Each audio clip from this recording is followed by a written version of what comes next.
So first of all, I want to thank everybody who commented asking a question. I thought that the questions were all really well thought out, and just really good questions. So I'm just going to jump right into it. I don't know how long this video is going to be. I might have to divide it into two parts.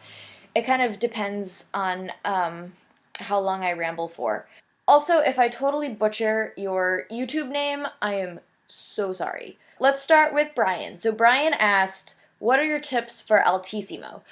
So Altissimo notes are the notes that are above a high C. And if you want to get better at those, the best way to do it is to just play them as long tones every day that you practice. And play them with a tuner. You might also need to build up the muscles in the bottom lip and the embouchure, which is why you should do long tones every day to just sort of build up the muscles that you're using in your mouth. Don't be afraid to take in a little more mouthpiece than usual, and to move your bottom lip lower on the reed. That will also help to get the reed vibrating up in that higher register. The next question comes from Nicole, and she says, I know you don't play it, but if you could recommend a brand of bass clarinet to purchase that isn't too high in price, what would it be? So I don't play bass clarinet a lot, but I certainly have in the past many times, and I still play it to this day. I am planning on buying my own in the coming months. So I can't really recommend what brand would be the best just because I don't have experience playing it, but something that you could look into is a brand called Allora. It's spelled Allora. And I saw it being advertised in a Woodwind Brasswind catalog. And it's a bass clarinet, it's a student model. They have one that goes all the way down to a low C, and they have one that goes down to, I believe, an E or E flat. And they're student models, which means they're probably plastic, and they are, the most expensive one was under $1,500. I don't know how good these clarinets play. You're not really going to find a good quality bass clarinet that's under $1,000, unfortunately, unless you buy one off of eBay and then spend thousands of dollars getting it overhauled so that it can play. So unfortunately, I don't know too much about it, but I do know that there's a lot of bass clarinet reviews that are out there. So I would just do tons and tons of research and sort of make a little compilation of all the things that you've learned, and then go and try out some bass clarinets. The best way to pick one is to try it out and see how it plays based on your ability. Camellia says, how would you recommend going about practicing double tonguing in the most effective way? I am not a fan of double tonguing, mainly because I don't like it when a clarinet sounds like a machine, and also I can single tongue pretty rapidly. But double tonguing, you basically need to practice it slow before you practice it fast, and you want to focus on the syllables da and ga.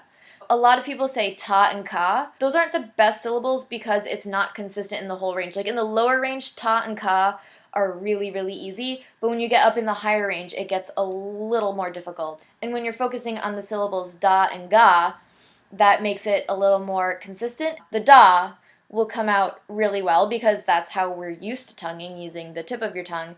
The ga syllable is happening in the back of your throat. So you want to practice these on just one note, just holding it out, just go da, ga, da, etc. And try to get the two syllables to sound as close as possible to each other. One might be really crisp and the other one might be a little bit chunky, and then if you put them together, it just isn't a consistent sound. And once you can do it on a long note, try doing a scale, da, ga, da, etc., and then put a metronome on it, and every day try to practice it a little faster, and eventually it will become second nature. The reason why you have to do it slow first is because your tongue and your mouth position is doing something that it's never had to do before, so you need to get used to that, and you need to work on engraving it into your muscle memory. So once that starts to feel more natural, you'll be able to get it faster and faster.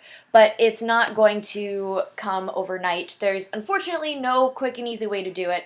It's just a lot of slow practice. All right, Lewis says, what does your current setup look like? Any pieces you wish you had?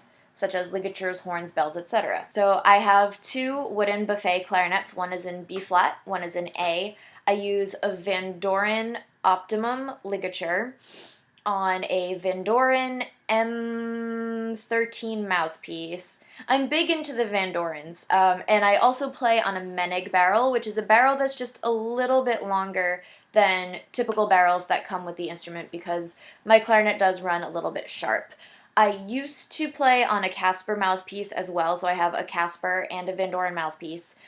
And I play on Van Doren V12s, size 4. There's not really any equipment that I wish I had. I'm open to trying new things. I probably should try new things. It took me years to switch from a Casper mouthpiece to a Van Doren mouthpiece. I have tried other bells, but to me, there wasn't enough of a difference in the tone or the intonation to make it worth it.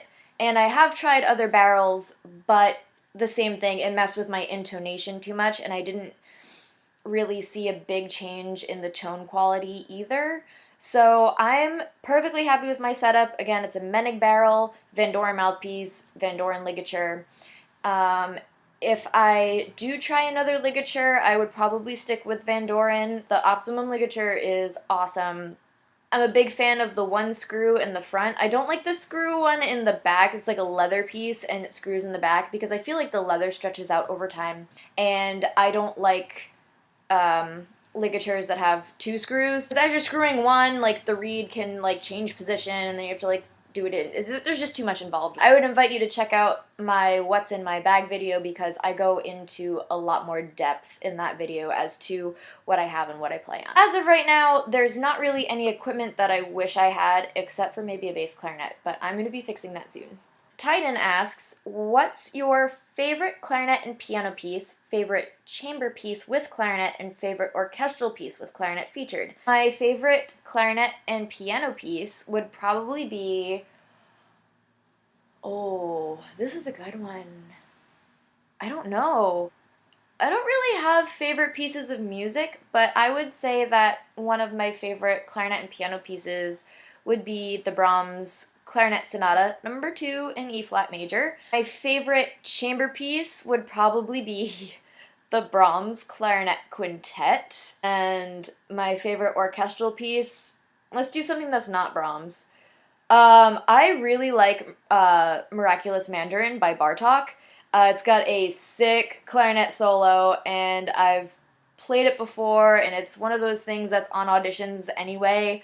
So, that piece is awesome. You know what? I have a document that I threw together with clarinet concertos, clarinet sonatas, chamber works, and orchestral pieces that feature clarinet. And I have a link to that Google Doc. So I'm going to put that below in the description so that all of you can just go and have a big listening extravaganza.